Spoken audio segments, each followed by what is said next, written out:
आप लोगों में से जो लोग गोल्ड या सिल्वर या बुलियन मार्केट्स पे नज़र रखते हैं, उन्होंने एक चीज़ नोटिस की होगी कि पिछले साल फिस्कल ईयर 25-26 में जो गोल्ड सिल्वर प्राइसेस हैं बहुत तेज़ी से भागे हैं।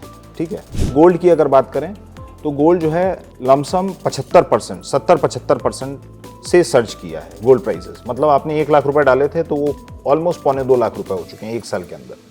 सिल्वर की बात करें तो ये ग्रोथ है और ज़्यादा देखने को मिलती है। सिल्वर स्पेस में हमको देखने को मिलता है 150% तक की ग्रोथ रेट आई है। ठीक है, तो क्या कारण है, what are the reasons because of which we are seeing a surge, इतनी तेजी से बुलियन प्राइसेस क्यों ऊपर भागे हैं। ठीक है, तो इसके कई कारण हैं। एक कारण आप ये कह सकते हैं कि ग्लोबल अनसर्टेनिटी है वो बहुत ज़्यादा बढ़ गई है। ठीक है, ग्लोबल अनसर्टेनिटी का मतलब कि जियोपॉलिटिकल कॉन्फ्लिक्ट्स हमको देखने को मिल रहे हैं। रशिया यूक्रेन वॉर इतने साल हो चुके हैं, मिडिल ईस्ट में भी कॉन्फ्लिक्ट्स हमको देखने को मिल रहे हैं। इजराइल पैलेस्टीन का इशू है, वो भी क्या है, वो भी अभी तक अनरिजॉल्व है। तो इसकी वजह से हमको एक ट्रेड डिसरप्शन देखने को मिल रहा है। ट्रेड डिसरप्शन देखने को मिलेगा तो capital markets across the world वो भी क्या होंगे, वो भी कमज़ोर पड़ने लगेंगे। मतलब जो इक्विटी मार्केट्स हैं वो आपके कमज़ोर पड़ने लगेंगे। ट्रेडिशनली ये देखा गया है कि जब भी इक्विटी मार्केट कमज़ोर होंगे तो जो बुलियन स्पेस है, गोल्ड सिल्वर के प्राइसेस हैं, वो बहुत तेज़ी से भागेंगे। तो हमको लास्ट ईयर ये देखने को मिला कि कुछ ज्यूरिसडिक्शन अगर आप हटा दीजिए तो मैक्सिमम जो कैपिटल मार्केट्स हैं अक्रॉस द ग्लोब वो आपके वीकेंड की हैं, वो आपके कमज़ोर हुए हैं। तो बहुत स्वाभाविक सी बात है कि जो बुलियन के प्राइसेस होंगे, गोल्ड और सिल्वर के प्राइसेस हैं, वो आपके बहुत तेज़ी से भागेंगे। एक रीज़न ये है। दूसरा क्या है, दूसरा ये है कि जो दुनिया की सबसे महत्वपूर्ण अर्थव्यवस्था है, अमेरिकन इकोनॉमी, वो क्या है, वो अब इनवर्ड लुकिंग होते जा रही है। ट्रंप आ गए हैं, ट्रंप टैरिफ इम्पोज कर दिए हैं। ठीक है, तो इसकी वजह से जो अमेरिकी डॉलर है उस पे जो सेंट्रल बैंक्स हैं दुनिया भर के, वो अपना रिलायंस है वो काटना चाह रहे हैं। वो क्या कर रहे थे, वो अपने फॉरेक्स रिजर्व में ठीक ठाक गोल्ड और आपका डॉलर्स रखते थे। तो अब क्या है, अब डॉलर की जो क्वांटम है वो पूरा तो नहीं हटा रहे हैं, लेकिन उसको कम करने की कोशिश कर रहे हैं। और उसकी बजाय क्या लाने की कोशिश कर रहे हैं, गोल्ड या सिल्वर। ठीक है, मतलब dollar, central banks across the world वो ये चाह रहे हैं कि वो अपने डॉलर रिजर्व थोड़े से कम करें और गोल्ड और सिल्वर का जो क्वांटम है वो बढ़ाएं अपने फॉरेक्स रिजर्व में। तो हमको ये देखने को मिला है पिछले साल कि central banks across the world they have started holding gold and silver in huge number. जो क्वांटम है वो बढ़ गया है। तो ऑब्वियस सी बात है कि जब सेंट्रल बैंक्स सोना या चांदी खरीदेंगे ओपन मार्केट से तो वो 10 ग्राम, 5 ग्राम, 2 तोला, 3 तोला नहीं खरीदेंगे, वो टन्स में या क्विंटल्स में खरीदते हैं गोल्ड और सिल्वर। और हमको ये पता है कि गोल्ड और सिल्वर की जो सप्लाई है वो क्या है, वो रिस्ट्रिक्टेड सप्लाई है, मतलब लिमिटेड सप्लाई है, और डिमांड है वो बहुत ज़्यादा आ रही है। तो bye simple logic of law of supply and demand जो प्राइजेस हैं बहुत तेज़ी से हाइक की हैं।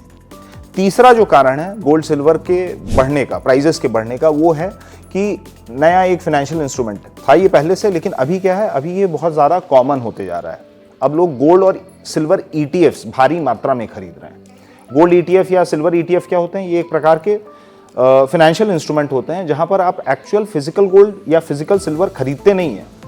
ठीक है, लेकिन एक कोई फंड मैनेजर है जो वो ETF एक्सचेंज ट्रेडेड फंड चला रहा है, ठीक है, उसको उतना मैचिंग गोल्ड सिल्वर खरीदना पड़ता है। तो ETF क्या है, एक फाइनेंशियल इंस्ट्रूमेंट है जो आपका एक म्यूचुअल फंड की तरह बिहेव करता है। उसके माध्यम से आप अपना रिस्क डाइवर्सिफाई कर सकते हैं। आपको गोल्ड, फिजिकल गोल्ड खरीदना नहीं रहता है, लेकिन आप क्या चाह रहे हैं, आप गोल्ड और सिल्वर में इन्वेस्ट करें, तो आप क्या कर सकते हैं, गोल्ड या सिल्वर ETF खरीद रहे हैं। तो एक्चुअल में आप नहीं खरीद रहे हैं, लेकिन जो फंड मैनेजर आपके बिहाफ पे वो ETF खरीद रहा है, उसको उतना मैचिंग गोल्ड या सिल्वर जो है वो मार्केट से उठाना पड़ेगा या खरीदना पड़ेगा। तो ETFs भी हैं, वो भी बड़े कॉर्पोरेट साइज के होते हैं, जैसे 5,000 करोड़ के, 10,000 करोड़ के। तो 5,000, 10,000 करोड़ के जब ETFs खरीदे जाएंगे तो हमको क्या देखने को मिलेगा, हमको ये देखने को मिलेगा कि जो मार्केट में सप्लाई है वो लिमिटेड है और डिमांड है अचानक से बहुत ज़्यादा बढ़ के आ रही है। ठीक है, तो फिर से लॉ ऑफ सप्लाई डिमांड लगेगा और प्राइजेस में हमको हाइक देखने को मिलेगा। ठीक है, तो इस साल क्या उम्मीद है कि ये गोल्ड या सिल्वर प्राइजेस उतने ही तेज़ी से बढ़ेंगे। तो लोग ये कह रहे हैं, जो एनालिस्ट हैं, जो इकोनॉमिस्ट हैं, उनका ये कहना है कि जो ग्लोबल अनसर्टेनिटी है वो अभी कहीं जा नहीं रही है। जो आर्थिक अनिश्चितता है या वैश्विक अनिश्चितता है वो कहीं जा नहीं रही है, और इस साल भी, मतलब पिछले साल की तरह इस साल भी ग्लोबल अनसर्टेनिटी रहेंगी।